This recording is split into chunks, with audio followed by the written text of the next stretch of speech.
अख्खा शहरातला बच्चा बच्चा सांगतो भारतीय जनता पक्षाची सत्ता आहे. त्यांनी काय सांगितलं, माझी लढाई कुणासोबत आहे? एक महाशय म्हणजे माझी लढाई देवेंद्र कोटे सोबत आहे. ही नगरपालिकेची निवडणूक आहे. तू कुठं चाललाय देवेंद्र कोटेंच्या नादाला लागायला? कोटे असले 10 जण घेऊन फिरतात. आमची लढाई या सोलापूरच्या आयटी पार्कची लढाई आहे. या शहरामध्ये आयटी पार्क उभं राहिलं पाहिजे, ही आमची लढाई आहे. देवेंद्र दादांनी केलेल्या 1 वर्षाचं काम आणि तुम्ही 15 वर्षात केलेल्या काम याचा हिशोब केला तरी सुद्धा आमचा देवेंद्र दादा भारी पडेल अशा पद्धतीची परिस्थिती या ठिकाणी. गोव्याची विमानसेवा अगदी हाऊसफुल चालू आहे. मुंबईमध्ये दिवसाला 1 विमान चालू आहे. आता दुसरंही विमान मुंबईचं चालू करायचे आणि दिवसात 2 वेळा मुंबईची विमानसेवा चालू होईल. निवडणुकीमध्ये या शहरातल्या ताई काय म्हणायच्या, लाडकी बहीण योजनामध्ये जुमला आहे जुमला. दिल्लीचं सरकार आपलं, मुंबईचं सरकार आपलं आणि सोलापूरचं सरकार आपलं आलं पाहिजे, लक्षात ठेवा. या बातमीचे प्रायोजक पद्मजा मोटर्स, विमानतळाजवळ होटगी रोड, मजरेवाडी, सोलापूर. मोबाईल 88 88 87 2507. सोलापूर शहराचं आणि खास करून प्रभाग 12 असेल आणि 13 असेल, या दोन्ही प्रभागाचे नगरसेवक कोण होणार आहे हे ठरवणारी ही निवडणूक आहे. आणि या निवडणुकीच्या प्रचाराचा आता अंतिम टप्पा आता चालू आहे. ही निवडणूक अंतिम टप्प्यामध्ये असताना प्रभाग 12 आणि 13ची होत असलेली ही सभा, या सभेसाठी उपस्थित असलेले सोलापूर मध्यचे आमदार आणि ज्यांनी या सोलापूर शहर मध्य मतदारसंघाला आणि या सोलापूर शहराला एक आमदार काय करू शकतो हे ज्यांनी दाखवलं आणि जवळजवळ 147 कोटीची कामं त्यांनी फक्त 1 वर्षामध्ये ज्या आमदाराने केली ते सन्माननीय देवेंद्र कोटेजी. आपल्या सगळ्यांना माहिती आहे की ही निवडणूक आता अंतिम टप्प्यामध्ये आहे. येणाऱ्या 2-3 दिवसामध्ये या शहराच्या विकासाच्या संदर्भातली, या शहराचं गतवैभव या शहराला पुन्हा प्राप्त झालं पाहिजे या संदर्भातली भूमिका घेऊन भारतीय जनता पक्ष या निवडणुकीमध्ये ताकदीनं उतरलेला आहे. आणि आपण पाहतोय, सगळ्या शहरातली जनता पाहते की या शहरामध्ये भारतीय जनता पक्ष सोडून एकाही पक्षाला स्वतःचं पॅनल उभं करता आलेलं नाही. एकाही पक्षाला 50 पेक्षा अधिक उमेदवार उभे करता आले नाहीत. आणि काही लोकांनी तो प्रयत्न केला असला तरी सुद्धा कुणाला तरी उभं करायचं म्हणून उभं केलेलं पॅनल हे आपण सगळेजण बघतोय. त्यामुळं या शहराचा विकास करण्याची क्षमता नेमकी कुणामध्ये आहे? या शहराला आवश्यक असणाऱ्या ज्या गोष्टी आहेत ते कोण करू शकतं? याचं एकच उत्तर आहे की दिल्लीमध्ये, देशामध्ये आदरणीय मोदीजींचं सरकार आहे. राज्यामध्ये देवेंद्र फडणवीस साहेबांच्या नेतृत्वाखाली भारतीय जनता पक्षाचं शासन आहे. आणि जिल्ह्यामध्ये पालकमंत्री म्हणून जयकुमार गोरे आपल्या समोर उभा आहे. माझा समोरच्या सगळ्या लोकांना माझा प्रश्न आहे, सोलापूर शहरातल्या विकासाच्या संदर्भातल्या सगळ्या ज्या योजना या सोलापूर शहरासाठी आवश्यक आहे, एखादा नगरसेवक निवडून आलाच तर काम कुणाला मागणार आहे? ते काम कुणाकडून करून घेणार आहे? याचं उत्तर देऊन निवडणूक लढली पाहिजे खरं तर. त्यामुळं मी इथून एवढंच सांगेन आपल्या सगळ्यांना, आदरणीय मोदीजी असतील, फडणवीस साहेब असतील, या शहराच्या विकासाची भूमिका घेऊन सातत्याने आपण काम करतोय. स्मार्ट सिटीच्या माध्यमातून या शहरामध्ये असंख्य कामं झाली. अनेक लोकांनी त्या योजनेला बदनाम करायचं काम केलं. अनेक लोक म्हणतात स्मार्ट सिटीचं काम दिसतंय कुठं, पण आपण चौकामध्ये गेला, शहरातले रस्ते बघितले आणि शहरामध्ये स्मार्ट सिटीच्या माध्यमातून झालेली कामं आपण बघितली, तर या शहराच्या वैभवामध्ये भर टाकण्याचं काम स्मार्ट सिटीच्या योजनेनं केलेलं आहे हे आपल्याला मान्य करायला लागेल.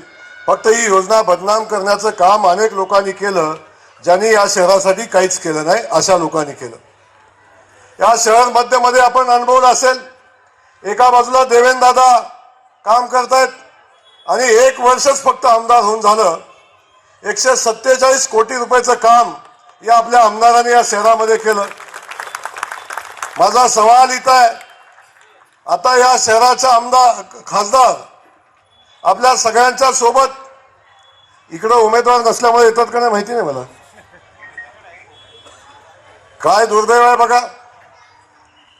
ज्या काँग्रेस पक्षाच्या नेतृत्वानं, खास करून या शहरातल्या नेतृत्वानं राज्यावर राज्य केलं, त्या नेतृत्वाला या शहरामध्ये 102 उमेदवार सुद्धा उभे करायला मिळालेले नाहीत.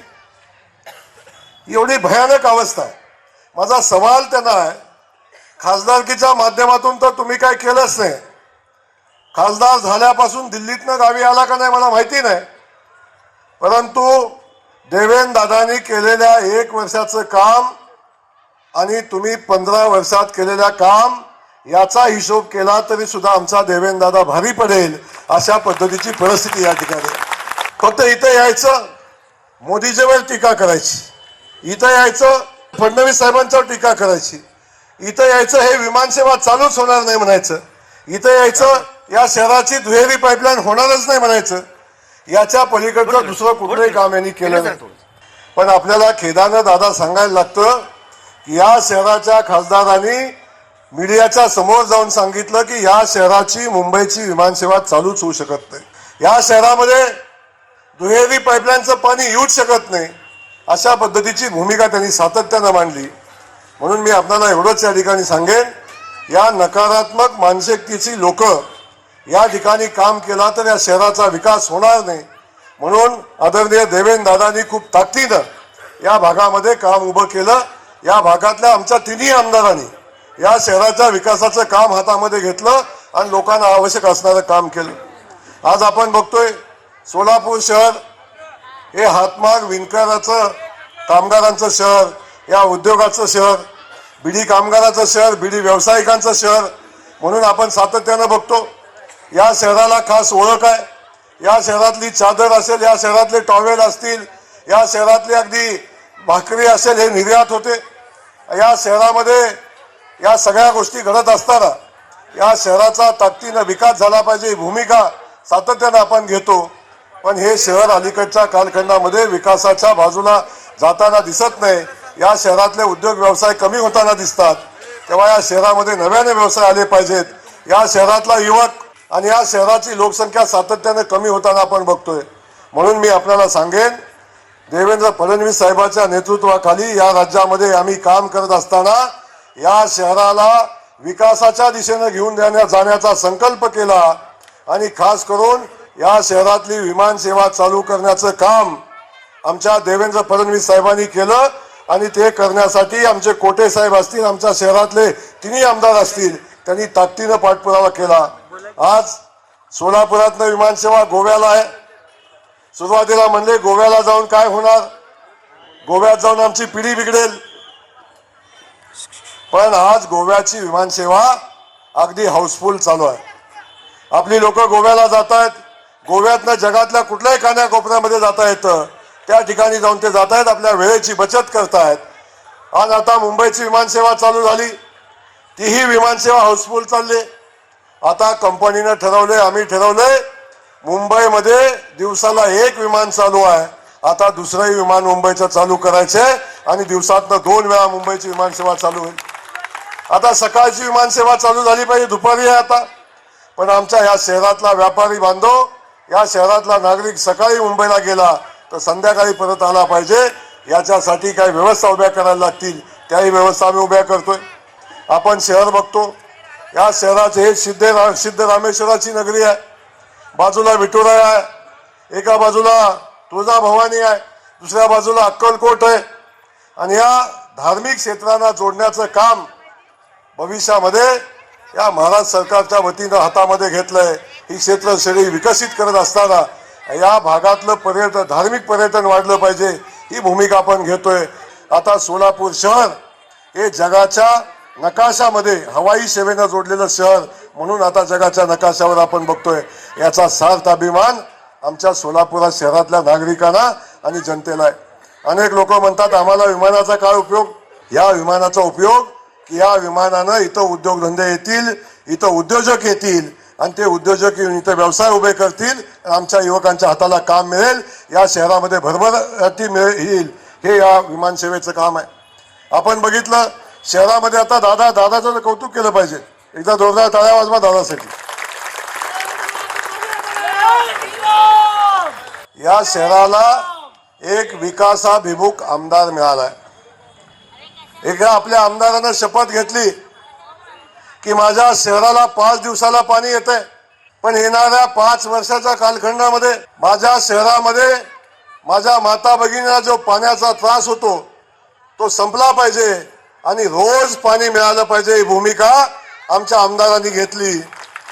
फक्त भूमिका घेतली नाही, ती भूमिका घेत असताना त्यांनी कुलदैवताची शपथ घेतली आणि सांगितलंय की जर शहराला मी रोज पाणी देऊ शकलो नाही तर पुन्हा मत मागायला येणार नाही, पुन्हा निवडणुकीला येणार नाही.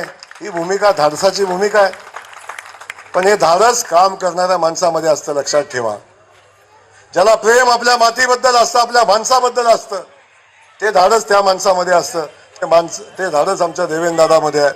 तेव्हा ते काम अंतिम टप्प्यात आलं. दुहेरी पाईपलाईन झाली आणि खास करून शहरातली जी अंतर्गत पाणी व्यवस्था पाईपलाईनची व्यवस्था आहे ही 40-50 वर्षापूर्वीची आहे. ही व्यवस्था अगदी खराब झालेली व्यवस्था आहे. जोपर्यंत ही व्यवस्था आपण बदलत नाही तोपर्यंत आपल्या गावाला रोज पाणी देणं शक्य नाही. म्हणून देवेंद्रदादांनी पाठपुरावा केला, आम्ही सगळ्यांनी पाठपुरावा केला आणि शहरातल्या अंतर्गत पाईपलाईनसाठी 892 कोटी रुपयाचा निधी मंजूर केला.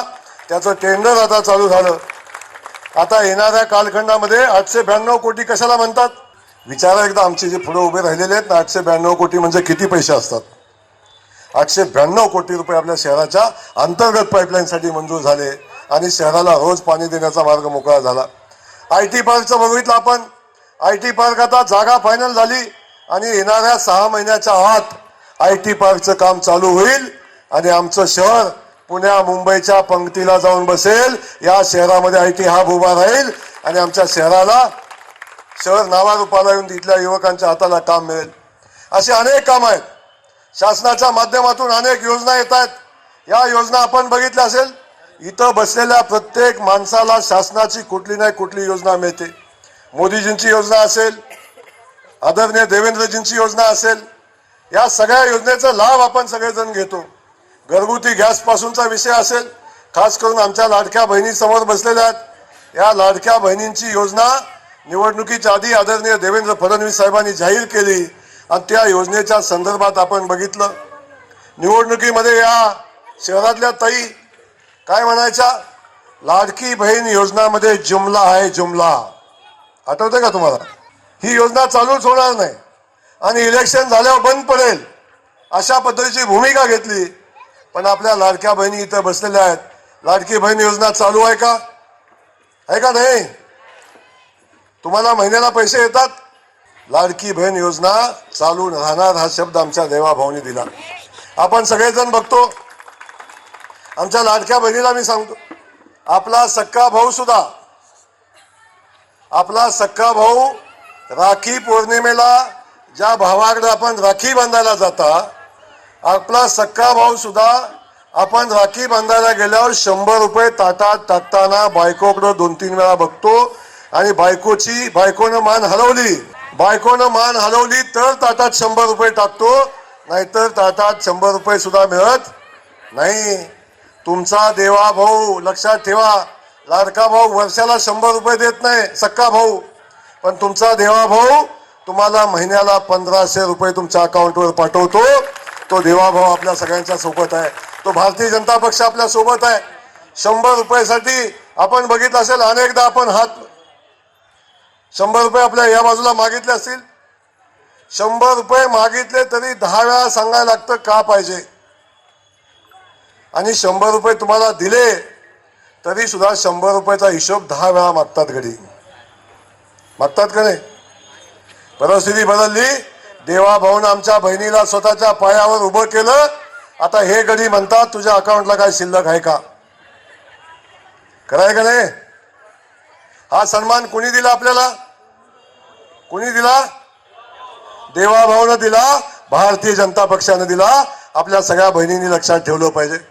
या देवाभाऊच्या नेतृत्वाखाली या शहराची महानगरपालिका भारतीय जनता पक्षाची कमळ चिन्हावरची निवडून आली पाहिजे. लाडकी बहीण योजना आणखीन ताकदीनं पुढे गेली पाहिजे. आता 1500 रुपये आहे, 2100 रुपये कसे होतील अशा पद्धतीची भूमिका घेऊन आपल्याला काम करायला लागेल. आता रेशनिंगच्या दुकानात पैसे घेऊन जायला लागतं का. जायला लागतं. जाताना मोकळ्या हाताने जाता, येताना पोतभर भरून धान्य घेऊन येता. पोत्यात बसत नाही एवढं धान्य, उचलत नाही एवढं धान्य घेऊन येता. 1 रुपया द्यायला लागत नाही. आपल्या मोदीजींनी आपल्या सगळ्यांच्या धान्य रेशनिंगचं धान्य कायमचं मोफत देण्याची व्यवस्था केली. अशा अनेक योजना ज्या शासनानं आपल्यासाठी आणल्या. आता 5 लाखापर्यंतचे उपचार, आयुष्यमान भारत असेल, महात्मा फुले जन आरोग्य योजना असेल, 5 लाखापर्यंतचे उपचार आपल्यासाठी शासन मोफत देतं. हे आपल्या सगळ्यांना माहिती आहे.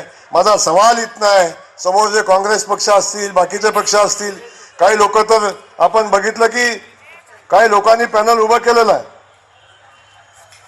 ते उभं केलं भारतीय जनता पक्षाचे नाराज लोकांच्या भरोशा उभं केलं.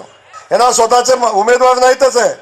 भारतीय जनता पक्षातनं नाराज झालेला गडी हाताला लागतोय का बघितला. शक्यतो हाताला लागला नाही.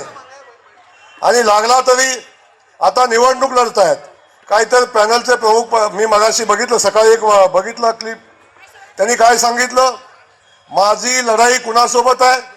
एक महाशय म्हणजे माझी लढाई देवेंद्र कोटे सोबत आहे. मला कोडच सुटलं नाही. ही निवडणूक देवेंद्र कोटेची आहे का.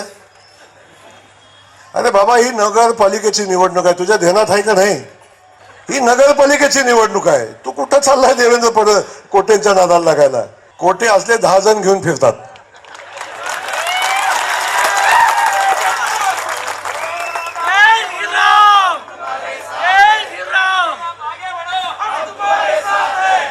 अरे आमची लढाई या सोलापूर शहराच्या विकासाची लढाई आहे बाबा.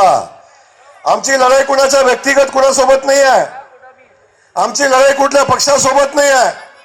आमची लढाई या सोलापूरच्या IT पार्कची लढाई आहे. या शहरामध्ये IT पार्क उभं राहिलं पाहिजे, ही आमची लढाई आहे. या शहराला रोज पाणी मिळालं पाहिजे, ही आमची लढाई आहे. आमची लढाई विकासाची आहे. या शहराचं वैभव हे पुन्हा मिळालं पाहिजे. या शहराला, या शहरातनं विस्थापित झालेला युवक या शहरामध्ये पुन्हा आला पाहिजे, ही आमची लढाई आहे. व्यक्तिगत कुणासोबत आमची लढाई नाही. आणि देवेंद्र दादा, तुम्ही उत्तर देऊच नका. उत्तर आपल्या जोडीतल्या पैलवानाला द्यायचं असतं.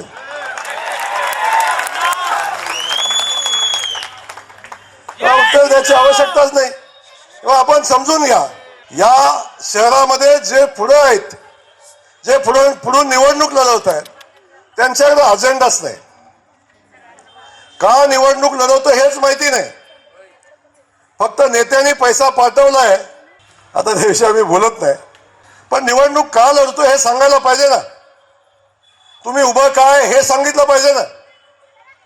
तुम्हाला मत का दिलं हे सांगितलं पाहिजे ना. दिलं पाहिजे. ते बाजूला राहिले. आणि शहराची निवडणूक ही विकासावर झाली पाहिजे, हेही बाजूला राहिले. माझी शहरातल्या नागरिकांना विनंती आहे, आपण जे पक्ष पुढे आहेत, एकाचे 2, एकाचे 3, एकाचे 4, ह्याच्या पलीकडे नगरसेवक येणार नाहीत. आणि ह्यांच्या नादाला लागला तर तुमच्या प्रभागाचा विकास होणार नाही. त्यामुळं अख्खा शहरातला बच्चा सांगतो भारतीय जनता पक्षाची सत्ता येईल. तेव्हा आपलं मत वाया घालून उपयोगाचं नाही. आपलं मत हे सत्कारणी लागलं पाहिजे, योग्य ठिकाणी गेलं पाहिजे, योग्य पक्षाला गेलं पाहिजे. ही भूमिका आपण घेतली पाहिजे. आणि ती भूमिका घेऊन आपण या शहरामध्ये काम केलं पाहिजे. माझी विनंती आपल्या सगळ्यांना आहे, कुठं जाणार हे विकासाचा पैसा आणायला. केंद्रामध्ये मोदीजी आहेत, आमचा देवेंद्र कोटे सुद्धा मोदीजींच्याकडे जाऊ शकतो आणि या शहराला पैसे आणू शकतो. हे कुणाकडे जाणार? हे कुणाकडे जाणार सांगा? राज्यामध्ये देवेंद्र फडणवीस साहेब आहेत आणि बाकी सगळं जाऊ द्या हो, जिल्ह्यामध्ये पालकमंत्री मीच आहे ना. कुठून आणणार पैसे? कुठे विकासाचं काम करणार? तेव्हा अशा लोकांना मत देणं म्हणजे मत वाया घालवणं. मला आठवतंय दादा, मी आलो पालकमंत्री म्हणून आलो, या शहरातले विरोधी पक्षाचे अनेक नगरसेवक मला भेटले, मला हात जोडले. म्हणलं काय झालं बाबा? 5 वर्ष झालं मी नगरसेवक आहे, आम्ही विरोधात होतो, 1 रुपयाचं काम वादात झालं नाही, माणसं वादात येऊन देत नाही आम्हाला. काय सांगतात? 1 रुपयाचं काम झालं नाही, माणसं लोक आम्हाला प्रभागात येऊन देत नाहीत. ही अवस्था विरोधातल्या नगरसेवकांची होती, लक्षात ठेवा. त्यामुळं आपल्या भागाचा, आपल्या प्रभागाचा, आपल्या इथल्या पायाभूत सुविधा मजबूत करायच्या असतील, या शहरातले रस्ते मजबूत करायचे असतील, या शहरातल्या छोट्या मोठ्या समस्या संपवायच्या असतील, या शहरातले झोपडपट्टीचे प्रश्न सोडवायचे असतील, तर आपल्याला भारतीय जनता पक्षासोबत राहण्याशिवाय पर्याय नाही. माझी विनंती आपल्या सगळ्यांना एवढीच आहे, आता डबल इंजिन नाही, आता ट्रिपल इंजिन लक्षात घ्या. दिल्लीचं सरकार आपलं, मुंबईचं सरकार आपलं आणि सोलापूरचं सरकार आपलं आलं पाहिजे, लक्षात ठेवा. खरंय का नाही? ही चाकं एका बाजूनं सरळ चालतील तेव्हा विकास होईल. एखादं चाक बाजूला गेलं तर गाडी शर्यतीतनं बाद होते, लक्षात ठेवा. म्हणून माझी विनंती आहे, आता चुकीच्या बोलतापांना बळी पडू नका, तात्पुरत्या आमिषाला बळी पडू नका आणि कोणतरी सांगतंय म्हणून व्यक्तिगत हेवे दाव्यातनं चुकीच्या माणसाला मतदान करू नका. भारतीय जनता पक्षाच्या पाठीशी उभं राहावा, देवेंद्र फडणवीस साहेबांच्या पाठीशी उभं राहावा. मी आपल्याला शब्द देतो, या शहराच्या सगळ्या विकासाच्या योजना पूर्णत्वाला जातील आणि हे शहर समृद्धीच्या दिशेने जाईल, हा शब्द मी आपल्याला देतो. 15 तारखेला मतदान आहे. आता सिद्धरामेश्वराची यात्रा चालू आहे. आपण बघतोय योगायोग कसा आलाय. या शहराचं नशीब बदलणार आहे. काल आदरणीय मुख्यमंत्री महोदय सिद्धरामेश्वराचे दर्शन घेतले आणि दर्शन घेऊन सिद्धरामेश्वराला साकडं घातलंय. या शहराचा विकास करण्याची ताकद मला सिद्धरामेश्वरानं द्यावी, अशा पद्धतीची भावना व्यक्त केली. दाराबंदी बांधून बघितलं, स्टेजवर ते आले घालून. अनेक लोकांनी टीका केली, बघा किती किळसवाणी आहेत. काय लोकांनी टीका केली? त्यांचं चूकच नाही, काय चूक त्यांची नाही आहे, चूक जन्माला घातलेल्या आई वडिलांची आहे. कधीच चांगलं आणि सकारात्मक बोलायचंच नाही, कायम नकारात्मक बोलायचं, कायम नकारात्मक बोलायचं. आपली उंची आपली काय बघायचंच नाही. डायरेक्ट मोदीची बोलायचं आणि डायरेक्ट फडणवीस साहेबांच्यावर बोलायचं. काहीतरी ट्रोल करायचं, ट्रोल करून शहर चालवता येत नाही. ट्रोल करून, नकारात्मक बोलून, टीका करून इथली विमानसेवा चालू करता येत नाही. या शहरातल्या पायाभूत सुविधा उभ्या करता येत नाही, लक्षात असू द्या. म्हणून या चुकीच्या माणसाच्या नादी लागू नका. आपण देवेंद्र फडणवीस साहेबांच्या नेतृत्वाखाली आणि देवेंद्र कोटेंच्या नेतृत्वाखाली या शहर मधले सगळेच्या सगळे उमेदवार आपण निवडून द्या. ताकदीने त्यांच्या पाठीशी उभं राहा. भारतीय जनता पक्षाच्या कमळ चिन्हा पुढचं बटन दाबा. आम्ही सगळेजण आपल्या विकासासाठी बांधील आहोत, असा शब्द या निमित्तानं देतो. आपल्या सगळ्यांना धन्यवाद देतो आणि थांबतो.